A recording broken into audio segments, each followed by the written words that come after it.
Bonjour à toutes et tous et bienvenue dans cette vidéo dans laquelle je vous propose un trajet entre les Gibejons et le pont du Prado sur le canal de Berry. En fait, c'est la partie de la rocade verte qu'on n'avait pas encore faite dans ces vidéos. Toute cette portion-là, je ne l'avais pas encore tournée parce que elle n'est pas en fait aménagée. En tout cas pas complètement. Vous allez voir que sur toute une première partie c'est fini, mais en fait il y a toute la partie à Saint-Doulchard qui ensuite traverse la voie ferrée qui n'est pas encore réalisée. La faute justement au chemin de fer et puis aux différents passages qu'il y a. Je crois qu'il y a des problèmes aussi de voirie sur le fait que ça appartient à des entreprises, etc. Donc ici, nous, on va continuer dans l'avenue, enfin dans la rue Théophile Gautier. A noter que ce trajet qu'on va faire fait un arc de cercle, c'est pas du tout le trajet le plus direct ni le plus rapide. On va en fait faire un arc de cercle autour de la ville pour rejoindre le pont du Prado, mais c'est intéressant comme trajet parce que ça fait passer par pas mal d'aménagements cyclables, comme celui-ci par exemple, qui est sur le trottoir. Sur notre droite, on a eu le petit terrain d'initiation à la sécurité routière pour les enfants, qu'on a dépassé et dont je vous avais déjà parlé dans une précédente vidéo. On continue sur la rue donc Théophile Gautier et on va bientôt croiser l'avenue du Général de Gaulle. Donc au niveau temporalité, ici on est, j'avais oublié complètement que j'avais tourné cette vidéo, je l'ai retrouvée dans mes archives, et on est mi-décembre 2024. Donc on va avoir un magnifique coucher de soleil dans le paysage. Il faisait un petit peu froid à ce moment-là.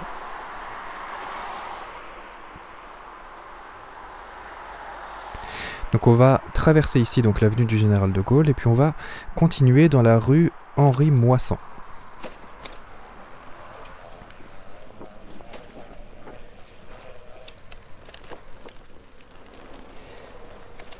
Alors à cet endroit, il faut faire un petit peu attention parce que sur la gauche ici, on va passer à côté, il y a un dépôt de verre et il y a souvent des bouteilles cassées à cet endroit. Donc pas mal de bouts de verre qui traînent. Ça peut vite abîmer les vélos. Donc ici on a le croisement, on va traverser.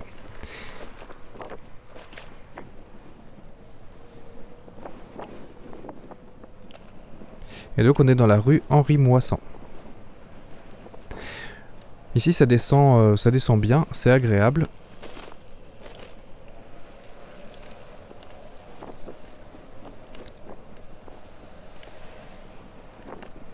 Et on va traverser la rue Louise Michel.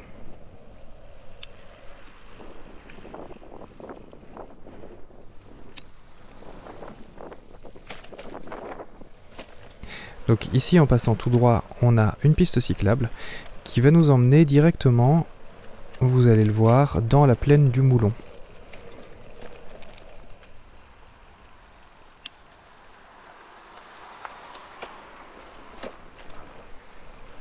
Donc on a nos éternelles barrières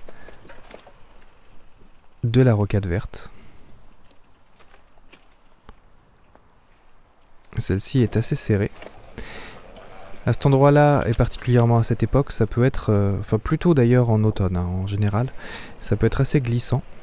Ça m'est arrivé de me faire quelques frayeurs ici avec les feuilles mouillées.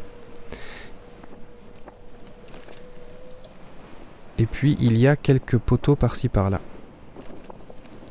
Donc on va traverser à cet endroit, voilà, la plaine du Moulon. Vous allez voir qu'on va encore avoir deux jolies petites barrières d'affilée cette fois-ci à passer. Je sais pas pourquoi il y en a deux comme ça en zigzag, vous allez voir. Donc là on peut rouler vraiment vite. C'est d'ailleurs le seul obstacle qu'on a, c'est vraiment les barrières. Ici elles sont en quinconce, coup sur coup l'une à côté de l'autre. Alors il y a des passages courts hein, qui ont été aménagés par les cyclistes à force d'essayer de les contourner, ces barrières là, sauf que Quand on est en automne et en hiver, eh ben, c'est complètement boueux et ça fait des ornières. Donc on va bientôt passer, en fait là on va longer le chemin des Sablons que vous voyez sur la carte. Et puis on va tourner à droite, une fois qu'on y sera, pour partir vers Asnières-les-Bourges.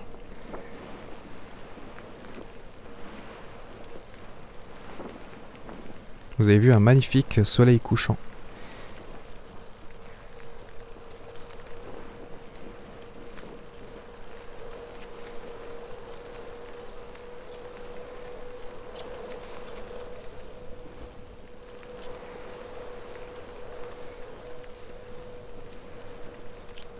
Voilà, donc on arrive au bout de cette plaine du Moulon. Et on va donc tourner à droite.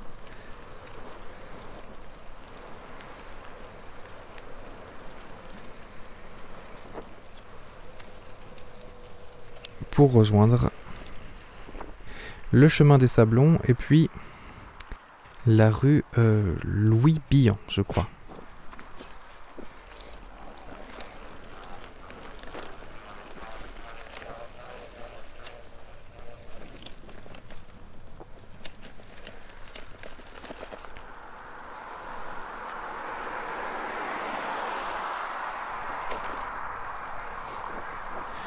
Donc cette rue Louis Billan, bon, j'ai compté l'aménagement de la petite bande cyclable, parce qu'elle a le mérite d'exister. Donc ici on passe donc dans Asnières-les-Bourges, et puis on va tourner, vous allez le voir, dans l'avenue de la Prospective.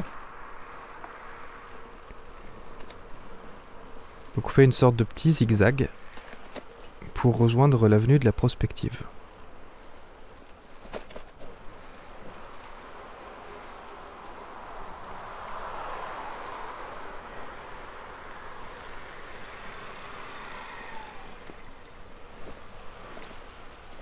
Alors comme j'avais pas envie de respirer les gaz d'échappement, j'ai essayé de rejoindre le sas vélo à l'avant. Et puis je vais tourner sur la gauche ici pour rejoindre la piste cyclable de l'avenue de la Prospective. Donc là la piste cyclable est assez encombrée de véhicules, mais on peut se faufiler quand même.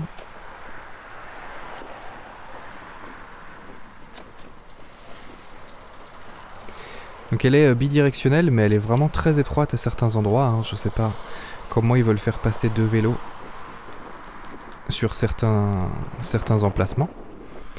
C'est un peu délicat là, par exemple.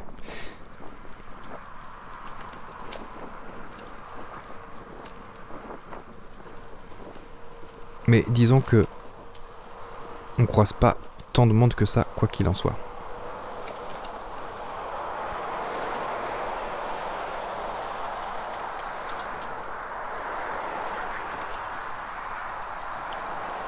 Vous avez vu, nous sommes toujours dans l'axe du soleil couchant. C'est les joies du mois de décembre.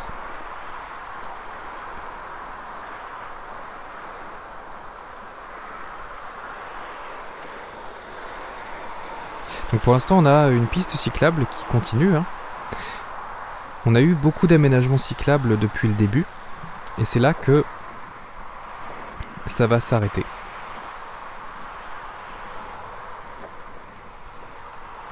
Après la petite butte ici, la piste cyclable va s'arrêter au niveau du rond-point et pour un petit moment.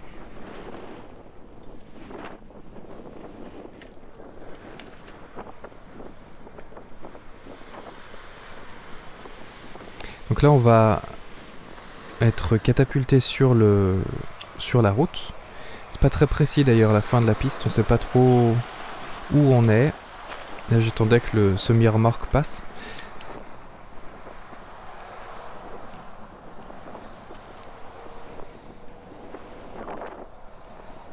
Vous voyez ici les trottoirs sont d'une couleur qui... Il y a beaucoup de gens, ça se voit, qui passent sur la droite ici à vélo, hein, sur le chemin qui a été tracé.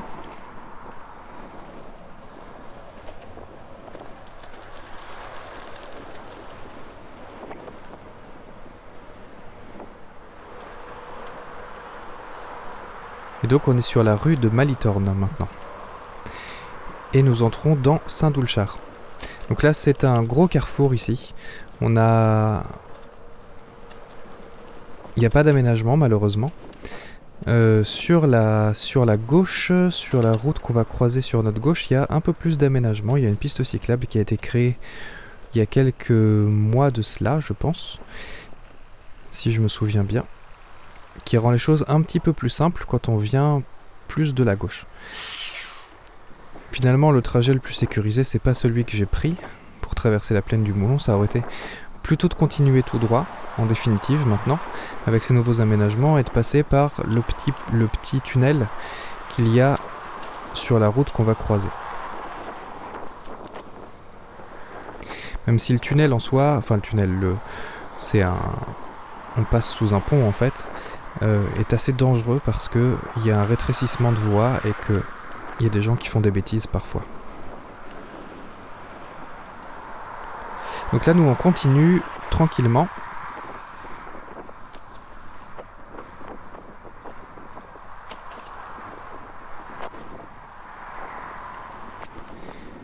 Donc cette rue-là est assez stressante parce que il y a beaucoup de circulation. Vous voyez, il n'y a qu'une voie dans mon sens. Dans notre sens ici, il n'y a qu'une voie. Et il peut y avoir des semi-remorques qui passent. Il peut y avoir des camionnettes, des voitures, des gens pressés, etc. Parce que ça rejoint la zone d'activité aussi, de l'autre côté, de Saint-Doulchard. Et donc je vais...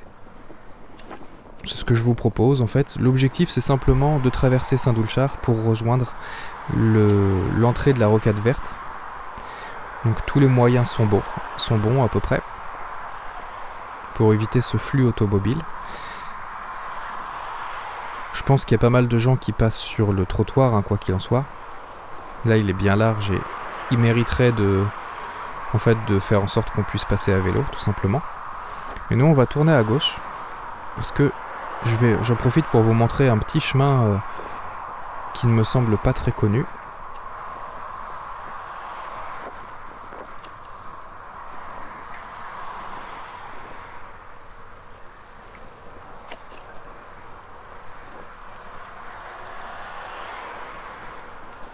Donc ici on va tourner à gauche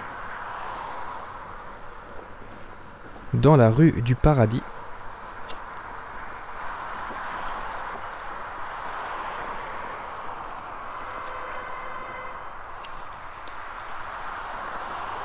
C'est pas moi qu'on klaxonnait. On tourne à gauche donc dans l'avenue du Paradis. On monte un petit peu et on va ensuite tourner à droite dans la rue du Muguet, je crois, si je me souviens bien. En fait, on va aller au fin fond d'une... Oui, c'est ça, c'est la rue du Muguet. On va pouvoir tourner dedans à droite.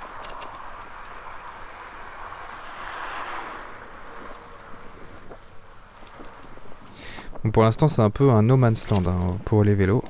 C'est très désagréable. Mais dans cette rue du Muguet, qui est donc une zone complètement résidentielle, apaisée, enfin il y a très peu de circulation du coup, parce que ce ne sont que des impasses quasiment, il y a un petit chemin dérobé qui nous permet de traverser le quartier en allant au bout, ici, tout droit, toujours tout droit. Tout au fond, ça passe. Il suffit d'aller sur la gauche ici, de passer les deux petites barrières. Et on peut se faufiler sur un petit chemin de terre. Un passage court qui est quand même plutôt pour les piétons, mais qui passe quand même à vélo.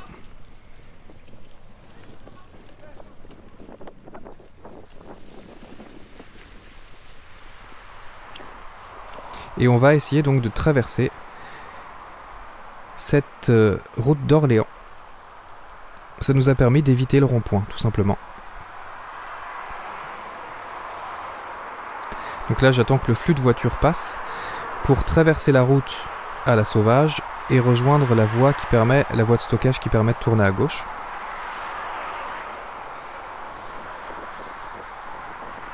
pour rejoindre mon fameux axe du soleil couchant.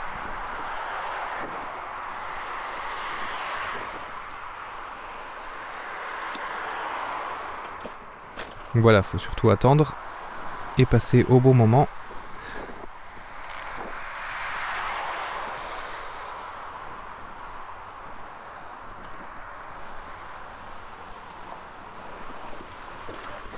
Et nous allons continuer donc tout droit dans l'avenue Pasteur.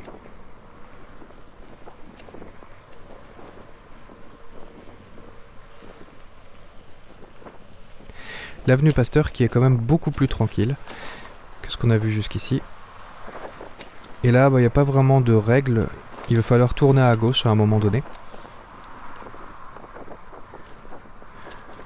Donc je vous propose de prendre la prochaine à gauche. Qui est donc la rue Maxime Lebrun.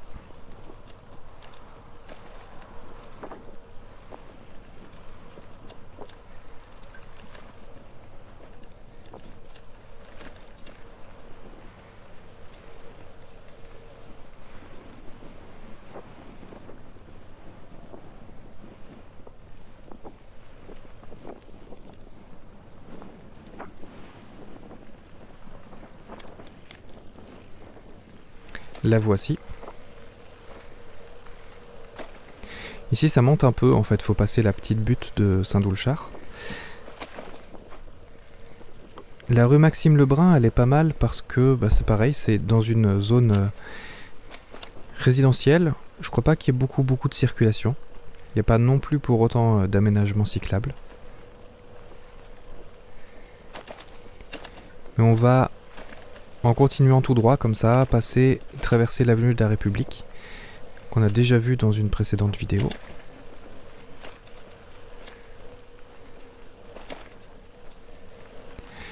Bon, pour ce trajet à vélo, j'étais pas hyper rapide. J'ai fait une moyenne de 16,3 km/h au total, si on compte vraiment tout. Et en l'occurrence, du coup, 17,3 km/h en déplacement, c'est-à-dire sans compter les temps d'arrêt. Donc là, on croise bientôt l'avenue de la République.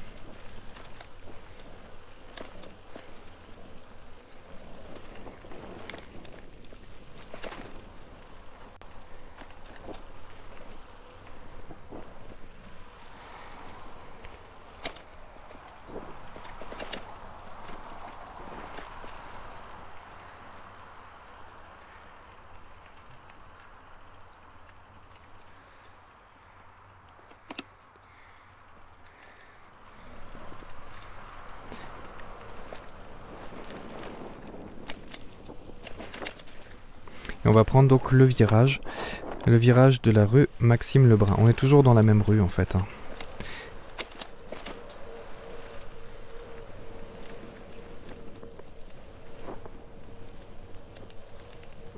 Vous avez vu comme c'est beau avec le ciel au soleil couchant comme ça.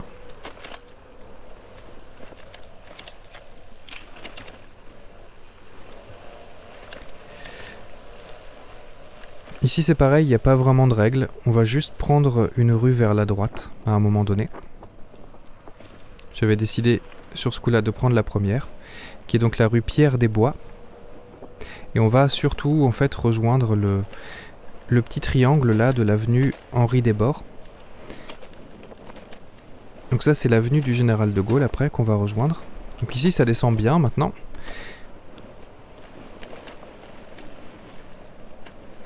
On va se diriger tranquillement vers la voie ferrée. Et donc on va tourner à gauche dans l'avenue du Général de Gaulle.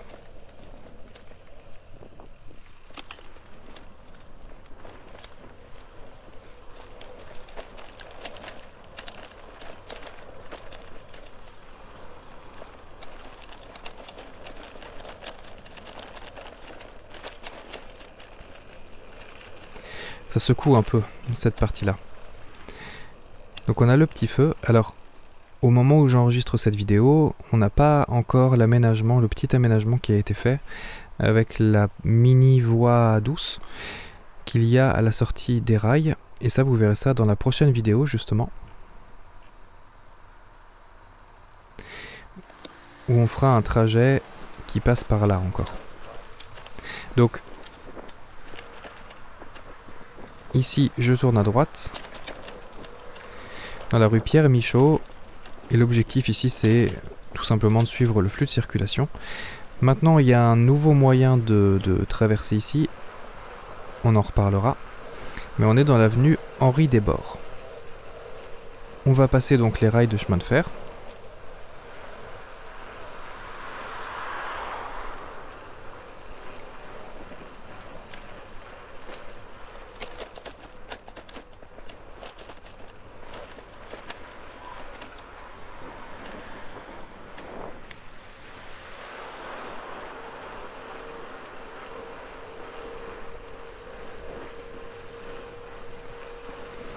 Et on va se diriger tranquillement vers la Rocade Verte. Donc là vraiment, la portion de la Rocade Verte qui est réalisée. Donc on a déjà passé plusieurs fois par cette rue-là. Je vois beaucoup de gens qui passent sur le trottoir à notre gauche ici, à vélo. Mais normalement, là vous voyez en plus c'est plutôt tranquille comme passage. Je pense que je suis facilement à 30 km/h, or c'est limité à 30 km/h, donc en théorie, vous ne devriez pas être embêté trop par les voitures. Et on va... C'est là le ciel de feu comme ça, c'est magnifique. On prend donc la fin de la Rocade Verte, enfin on rejoint la Rocade Verte. Alors je vous disais, globalement, une moyenne de 17,3 km/h, au total... ça fera à peu près une bonne vingtaine de minutes pour faire ce trajet qui fait 7, enfin même 25 minutes au total pour faire ce trajet qui fait 7 km, un petit peu plus de 7 km.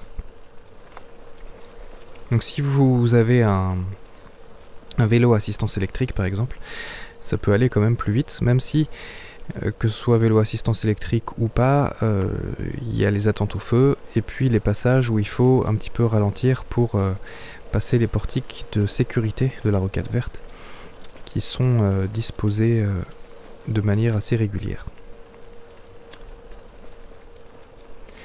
Au total, sur cet itinéraire, j'ai compté environ 52% d'itinéraires cyclables, ce qui est déjà pas si mal, je trouve.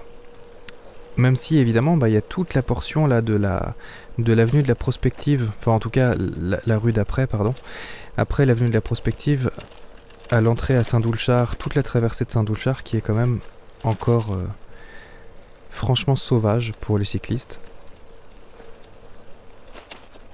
Et ça pose des problèmes de sécurité.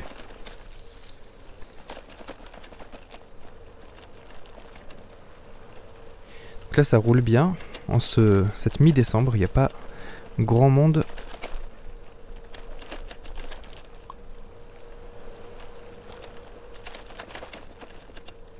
Je crois qu'il faisait quand même assez froid ce jour-là.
Et nous voici bientôt arrivés au terme de notre voyage, en arrivant donc sur le pont du Prado, au-dessus du canal de Berry.